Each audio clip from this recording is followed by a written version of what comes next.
excited. Yeah. I love this whole concept. You know, Women we have a pretty catalyst. good time. Are you having a good time? Yeah. I know some of the folks here have heard you speak before, but not everyone. So will you start off by telling us a little bit about how you got started doing all the wonderful things that you're doing? Sure. So, like, go way back? Yeah, let's go back to like to 15. 15. Woo! When I was 15 years old. Wow. We're going way back. No problem. Actually, I often say that my, hopefully things started before then, but it was boring before then. I was born in Hollywood. I love telling people that just because that sounds glamorous. But then I grew up in Salem, Oregon, which was very boring. But at age 15, I had this very transformational experience. I had the opportunity to study abroad in South Africa, and I was 15 years old, and this was a very significant time because it was during apartheid, and many people were quite surprised that my parents even allowed me to do this.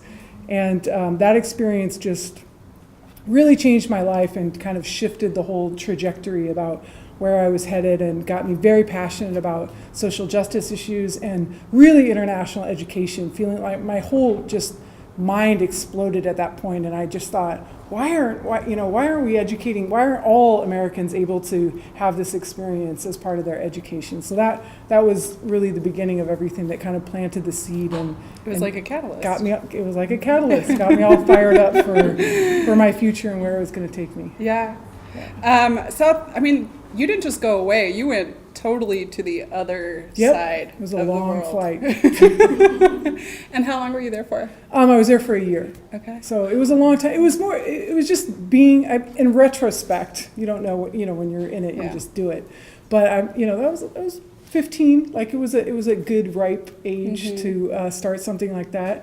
And it was my first time living in another part of the world, but really was the significance also. I mean, going abroad anyway would have been a very significant experience, but particularly the context that it was during apartheid was just a very intense time to be there.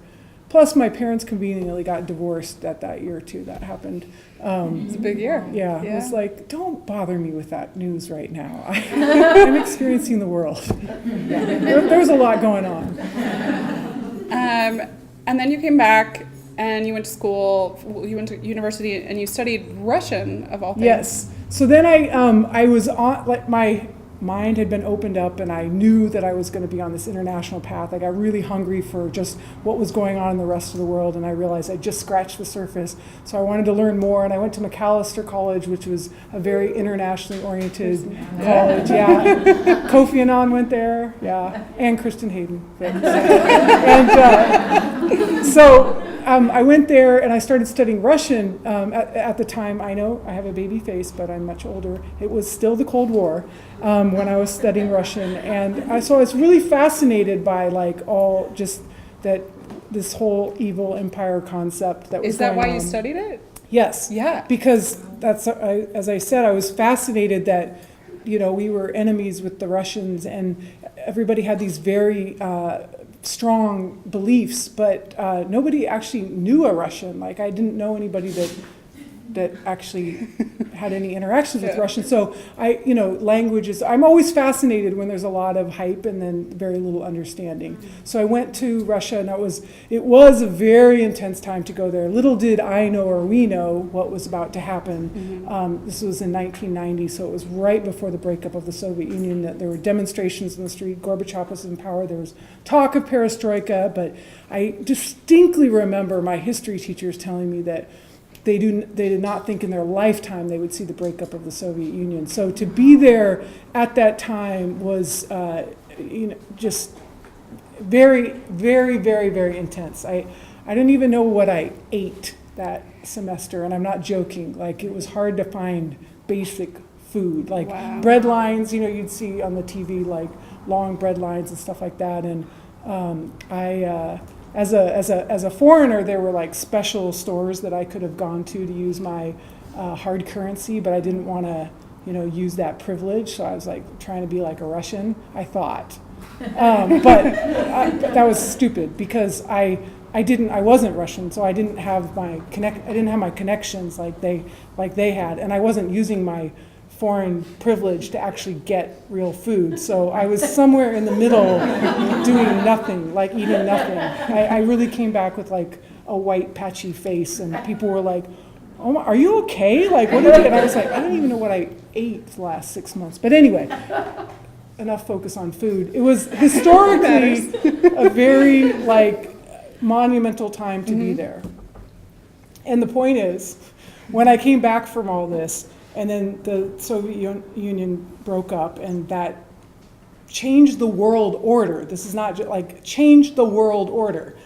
And this was a moment, and then it was a couple years afterwards that apartheid also blew up, and Nelson Mandela, who'd been, as we know, in prison for 27 years, became president. I mean, and talk about new world, like these, I mention these things because these were two events that really instilled in me from that moment on that all change is possible, like anything is possible. People do a lot of talk about stuff, but for me, at that, let's see, by that age, you know, I was in my early 20s, that it was like living proof, it was in my muscle memory that, wow, the things that everybody thinks like could never ever change in their lifetime, to have that disintegrate and completely shift the world order of things, now I know like anything is possible.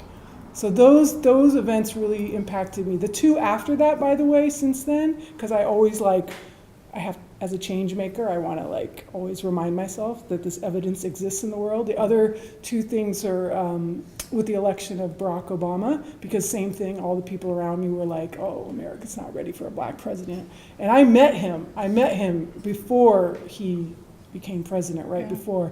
And I will never forget that little twinkle in his eye when I knew, like, we just had a moment where it's like, I knew he was going to be president, and he knew that he was going to be president. And I swear, I'm telling you. And it's not to be funny. I really was like, I saw that, like I saw it, I totally believe it. And the fact that that happened again when everybody around was like, it's not going to happen, it's not going to happen, again, just made me believe like all things are possible. And then the most recent was the marriage equality that happened. With same thing, just about like the speed of it. So those like they're like marker moments in my life, those 4 events.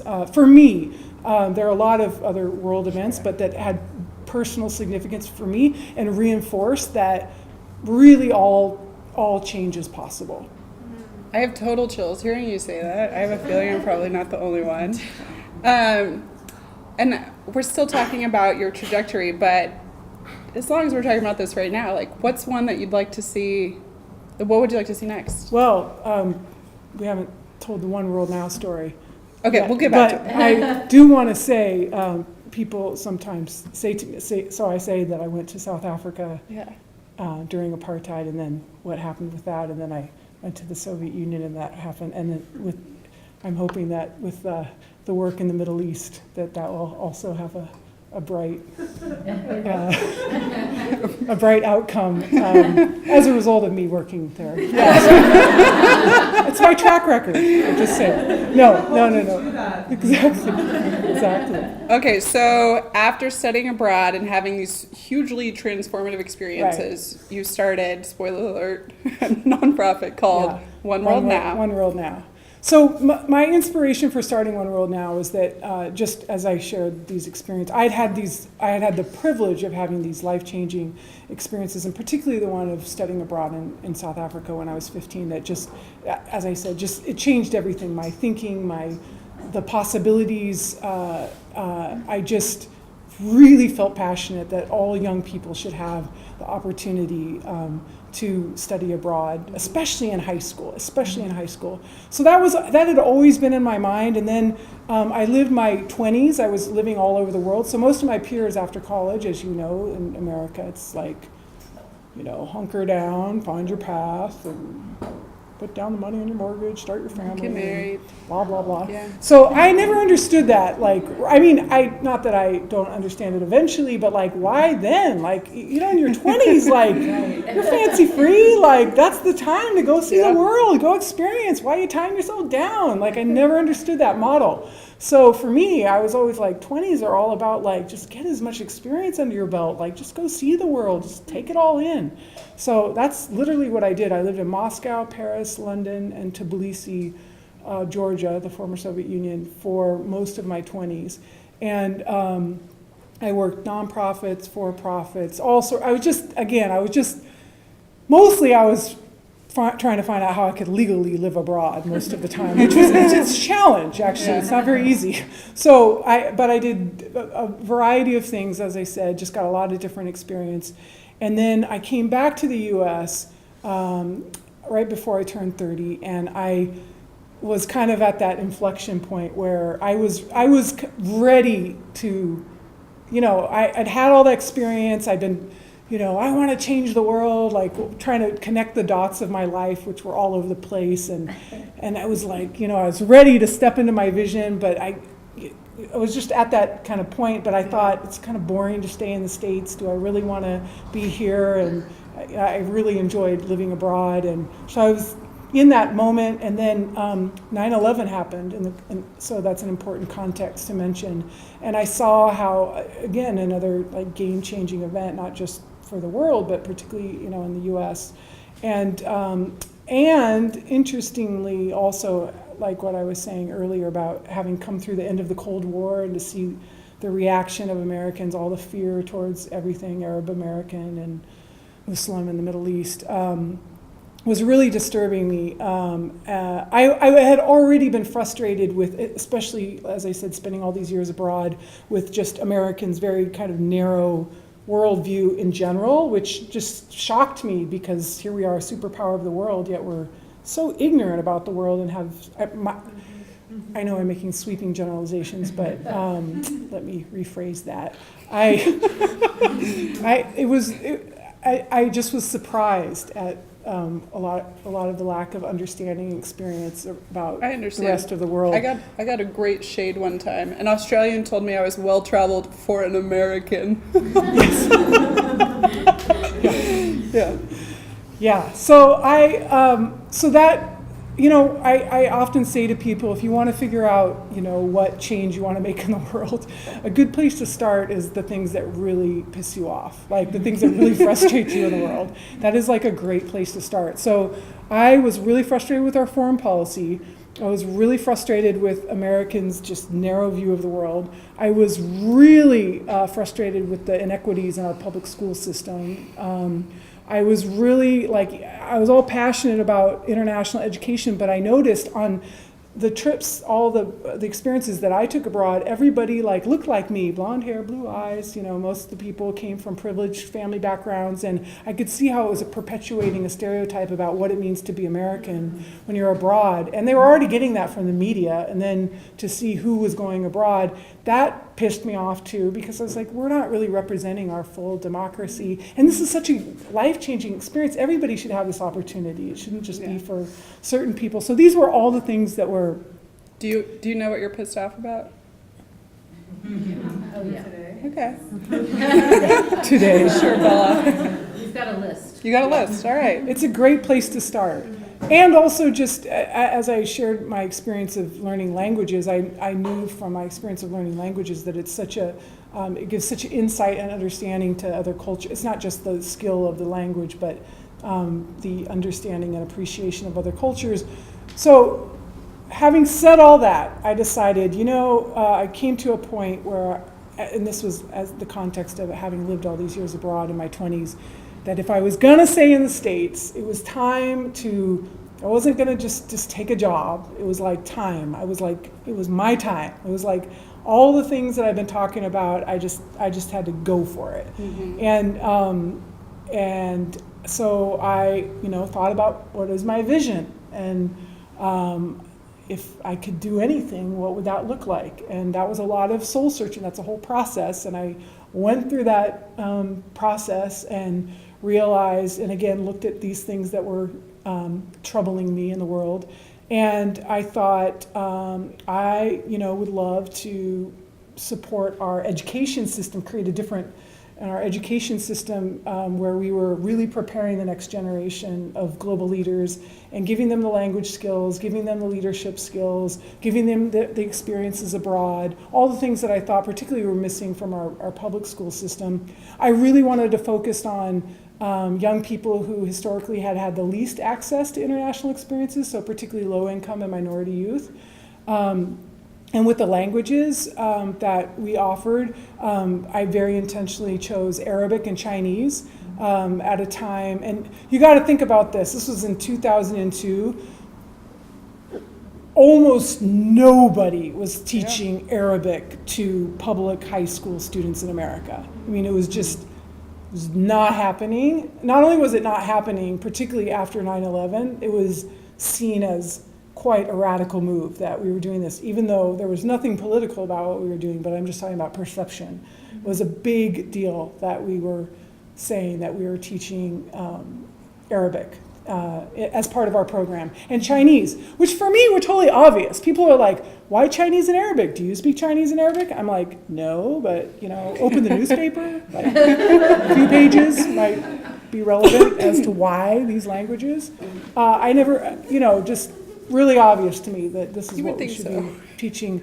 And then what I learned is that it wasn't enough just to give these young people the skills if you were not empowering them to see themselves as change makers. So the leadership work that we did was really around this kind of vision work around and giving them the tools so that they believed that their voice mattered and their passion and their vision and what they wanted to do in the world. And then we sent them abroad on scholarship to the Middle East and China, and then they would come back and we would support them in getting into college and university and have them mentor the younger students. So basically that was the model of the program for One World Now: language, leadership, study abroad, focused on high school students, underserved high school students. We started in Seattle, that's where I lived for many years before here.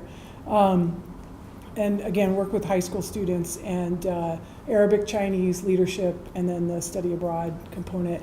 And particularly with these young people, it was, besides study abroad being such a game changer anyway for them, but many of them first generation going to college, many of them might not even been going to college if they hadn't been part of this, part of our program, and really rewarding work. So I did that for 12 years. We worked in LA and New York. We expanded our program model in Hawaii, which, by the way, whatever your stereotype about the beautiful Hawaiian Islands, they are beautiful, but they do have one of the worst performing and most under-resourced public school system in the nation. So that was really radical what we were doing. The first Arabic language program at the high school level in Hawaii.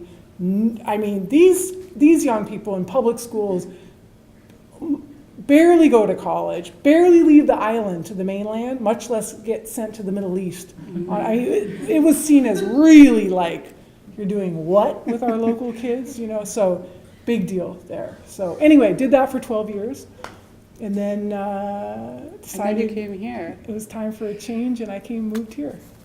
I love all of this, but I think that's really important because one of those things I see women in our community doing a lot is, they have good jobs, and maybe it's not the thing that they wake up like super passionate about, but they work with nice people and they get paid pretty well, so like they stay there, or they have a nice boyfriend.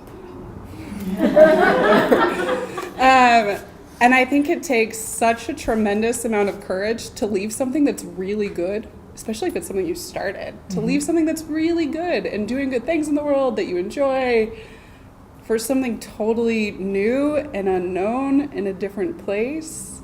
Like, how do you have the courage to leave something, again, really good, but that's maybe not part of your bigger vision anymore? Because visions evolve, right? Yep.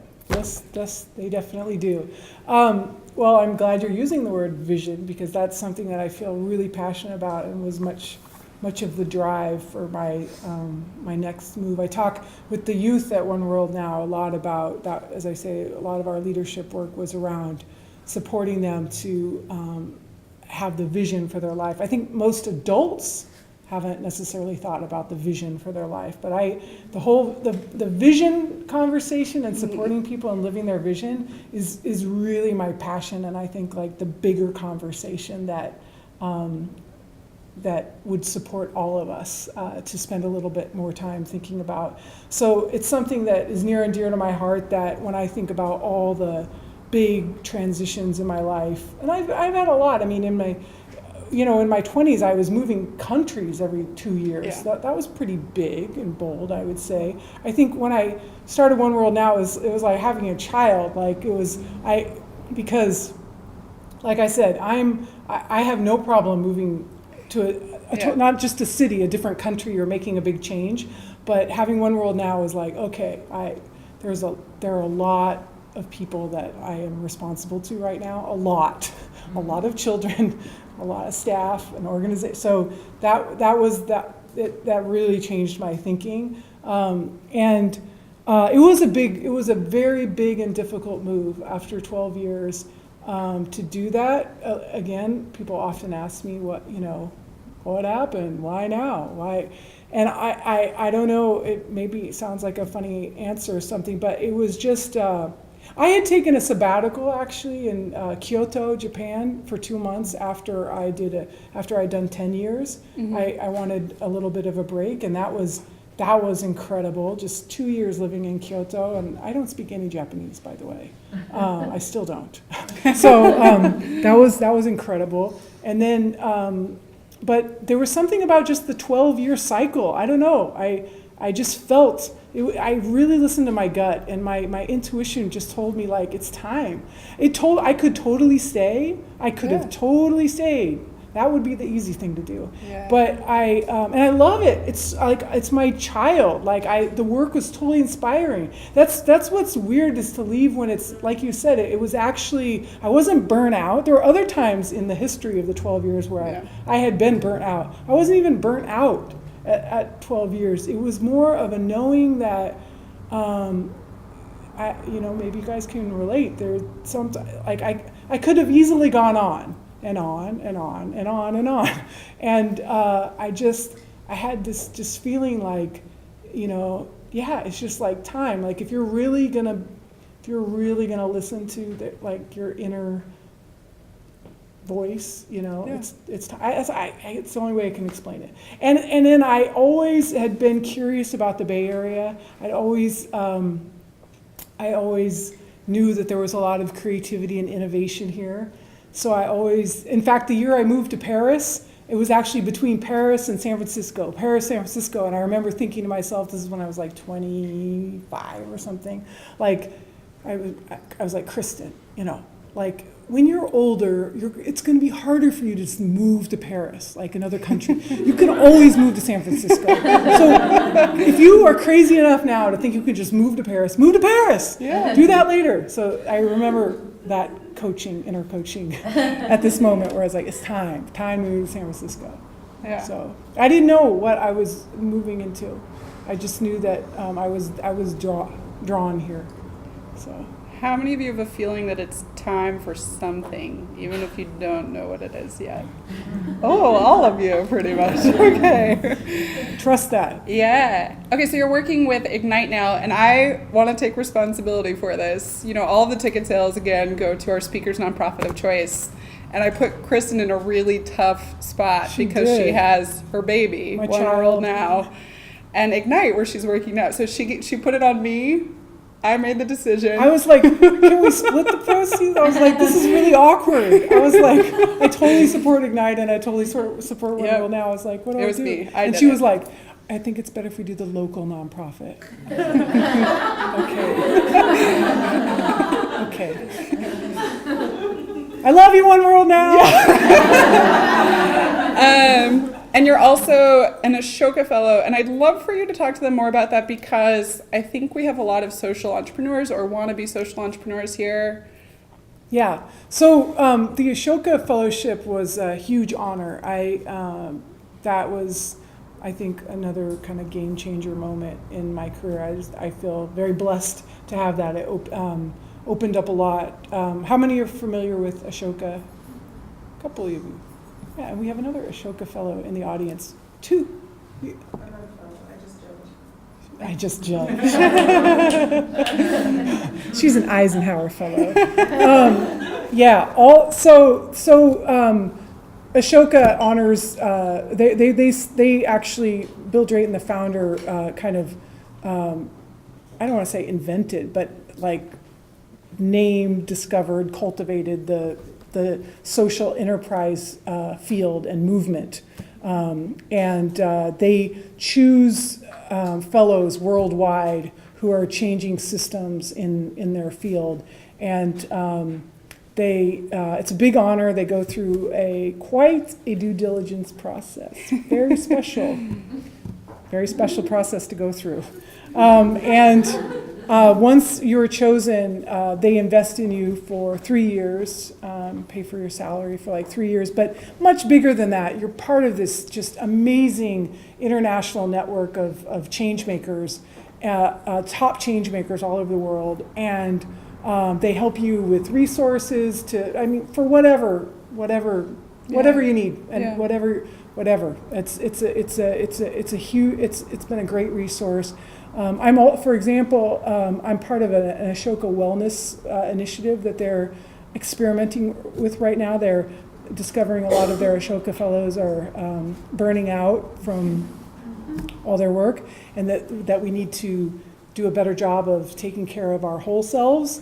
And so they've done a great job of raising a bunch of money. They chose 20 of us worldwide for this 18-month program. I say this because I think actually this is leading the way for other things that we're going to notice that are happening in other fields. And it's basically to do the inner work as well. And they have a theory that if we would do a better job taking care of our whole selves, it could have that ripple effect on the impact of the work that we do. So they support with meditation, yoga. They send us on these retreats to help us get clear, rest. It's awesome. I love that. So for maybe some of our social entrepreneurs who have not gotten started yet but want to, what are some resources or ideas that you would recommend? Well, first of all, if you're here in the Bay Area, join the hub, Impact Hub, San Francisco. I was from Seattle. So what's great is that, how many of you know about Impact Hub? Great. Many of you, half of you. So Google it. Impact Hub, San Francisco is a co-working space, shared working space for social entrepreneurs, social ventures. One World Now in Seattle is at the hub in Seattle. I wish when I was starting One World Now that I had that kind of environment, because it's just very inspiring to be around I felt very isolated when I was starting One World Now. It was before the field of social entrepreneurship. I felt like completely alone. So I love that there's all this community now around and support around change making. Starting Block, we've got some Starting Block fellows here that I met when I spoke. Those accelerator programs, Starting Block, Hive, that exist are great resources to do the KICK program at Impact Hub. There's so many resources now that just didn't exist before. If you have a great idea that you really think you really think can do something with, look up the Echoing Green Fellowship. So Echoing Green is here, like if you have an idea but you haven't proved yourself yet. Ashoka is if you have an idea and you've proved yourself, or like the Skoll Foundation is you've proved your idea and you're scaling it. So there's a lot of different levels to come in at. But if you're just getting started, I would recommend join the hub and look for these accelerator programs like I mentioned. And talk to me afterwards. I'll be happy to connect you. But there are so many resources. And we need more women social entrepreneurs, so go for it. We don't like all the stuff that holds women back. We didn't talk about this, but right now I'm working with Ignite to help build this movement to inspire young women to run for public office. And it's been interesting to me because, as you know, before I was doing the international education work, and it's interesting to me to learn about the barriers. And it's much the same stuff that we hear that's going on in corporate America that, it's just so interesting to me, like big barrier. When I get this is that women are not asked. Very simply, they're not asked. If we see a really charismatic guy, we're like, you should run for office. You'd be good. We never say that. We rarely ever say that to women. And I'm like, really? That's like one of the major obstacles? That would just really surprise me. The other one, which I'm sure you're familiar with, is happening in corporate America too, is that women always assume they're underqualified. So you can have a guy and a woman that are like, the guy, they have the same qualifications, and the guy's like, I'm gonna run for office, and the woman's like, oh, I'm not ready yet. And that apparently happens all the time. So these are the barriers. Like these are things I think that we can overcome. And I think that I mention this also because I'm saying ask the women in your life, to do that. Also studies show that it's like the same percentage of men and women in the world who say they want to change the world as their career. Most men will see running for office as the avenue to that, where women will typically work for a nonprofit. Yep. Interesting. Yeah. Yep. So, and then just the facts that, it's like basically we're in 20% we represent 20% of the seats now when we're, half the population. So that stuff all needs to change. What's exciting to me though is that from my perspective, these conversations, like there's a new consciousness that's happening in the world, in America in particular, around, like the pay, unequal pay, maternity leave, women in STEM, all these things that we know about they're not new. This has been happening for years, but there's now much more of a consciousness, and I'm trusting that with the consciousness now that this is in the conversation, and with the women in politics as well, that we are going to see a sea change there. And as I said before, those things that you think are never going to change, I believe. I believe too. Yeah. I would love to see our representation be equal in my lifetime. It's totally possible. Believe it. I believe it. I also want to now pass it to our audience. I'm sure some of you have questions for Kristin. Just raise your hand, we'll call on you, and we'll probably repeat it just so that everybody can hear it. The mic? Yeah. Okay, cool. It's fascinating, a lot of the points that were like flags in your life with the apartheid movement, the fall of the Soviet Union. Even taking marriage equality now is a catalyst that's happening a lot faster. These movements are happening faster. So with the work you're doing now, or some of the things that we would like to see change in the world, what kind of time frame or time scales should we think about, right? Because getting women into STEM professions starts, cradle to career almost. It's not and there are obviously some systemic issues at the college level, but if we were really aggressive and we're like, let's put a goal on the wall, that if we could have 50% of women in STEM careers in SF or whatever, what would that look like in what timeline? Well, let me look at my crystal ball. Yeah. You wanted to repeat the question? Yeah. So the abbreviated version is, what does it look like to get 50% of women in STEM?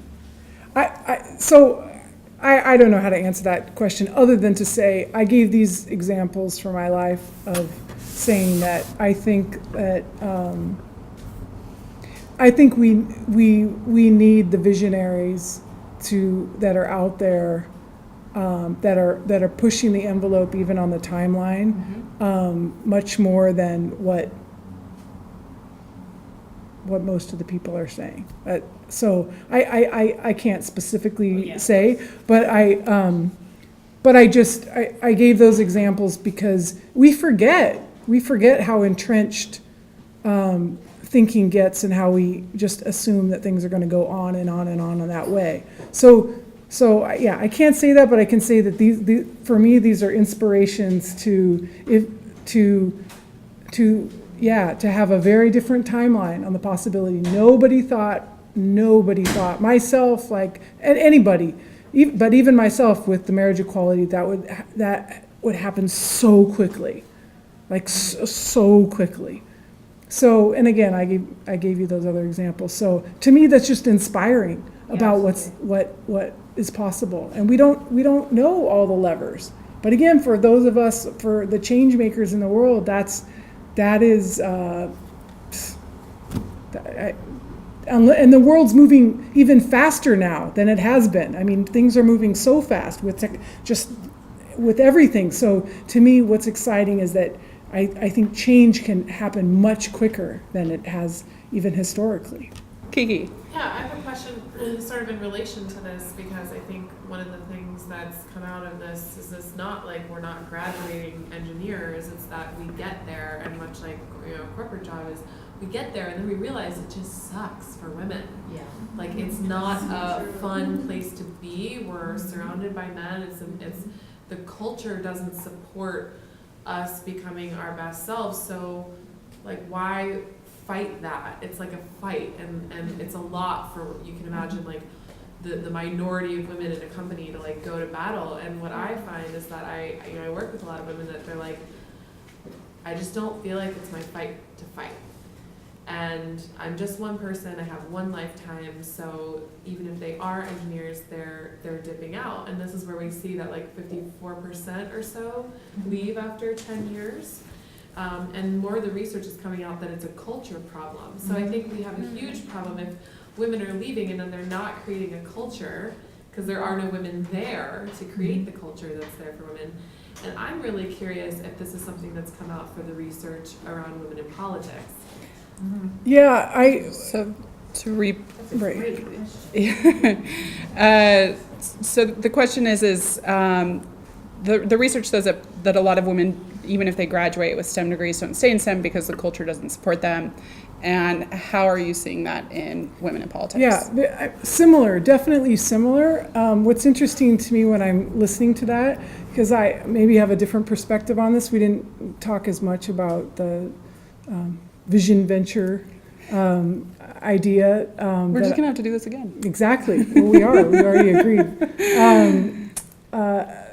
So let me just say back to my passion around supporting people with living their visions, right? So when I hear you say that, which is true and out there very much, from my perspective, I think so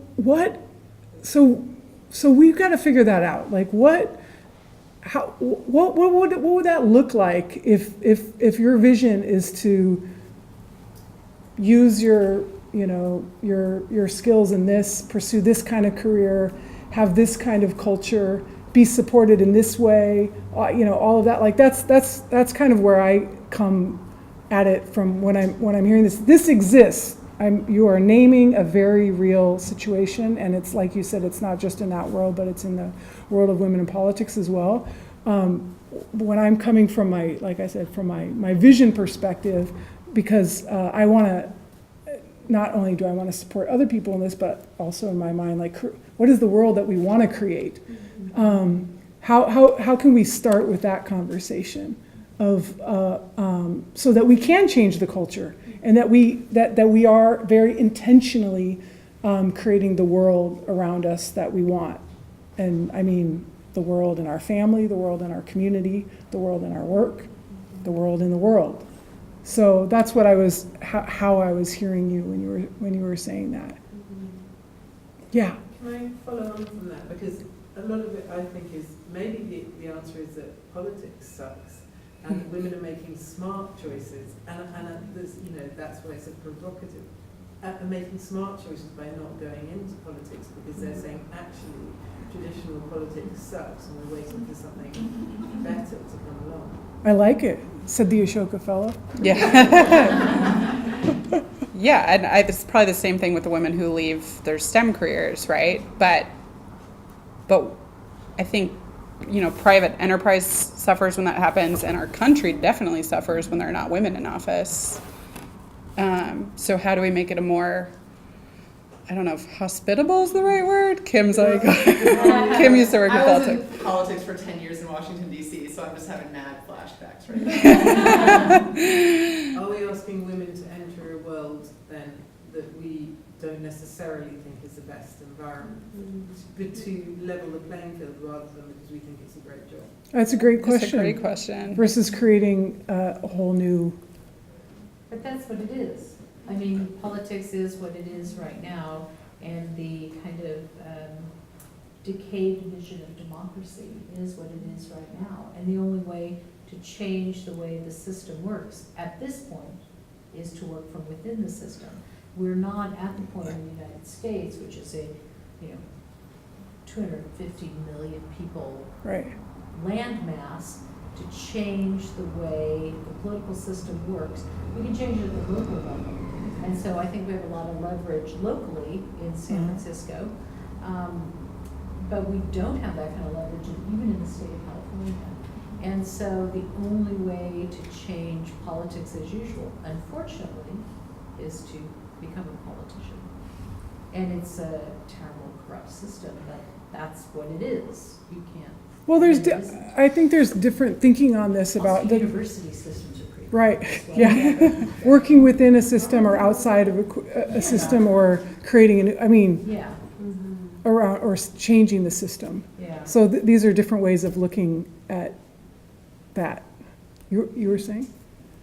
It just makes me think about how we always ask women to be self-sacrificing Mhm. for the cause of others, and Mhm. I think if a situation, like you were talking about how your whole health is important, it's not Yeah, just, right. you have to even Right, the weights, or else the balance eventually right, screw something up, So are we then asking women to sacrifice their sense of balance in order Right. to exact change for future generations, and is that fair? And also how can you ask women to participate without asking them to be self-sacrificing, like a lot of nonprofit work. I've been a nonprofit worker, yep, and there's a lot of martyring happening. Yep.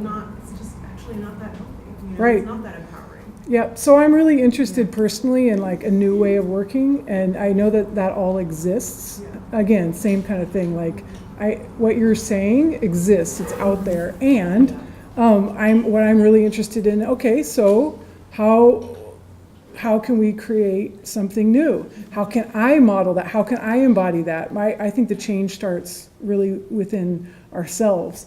And so I'm just saying, I'm asking myself these same questions. I think for me, part of moving to the Bay Area, I actually had a lot of pressure to move to DC.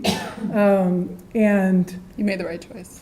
well, part of it was a lifestyle choice, because I felt again intuitively that it was going to be more of a whole life choice, living in the Bay Area. I'm nothing about DC. I love that too, but just that was a very intentional choice for me, and I feel like we're pretty blessed. I shouldn't say spoiled because it should be like, one should be so lucky.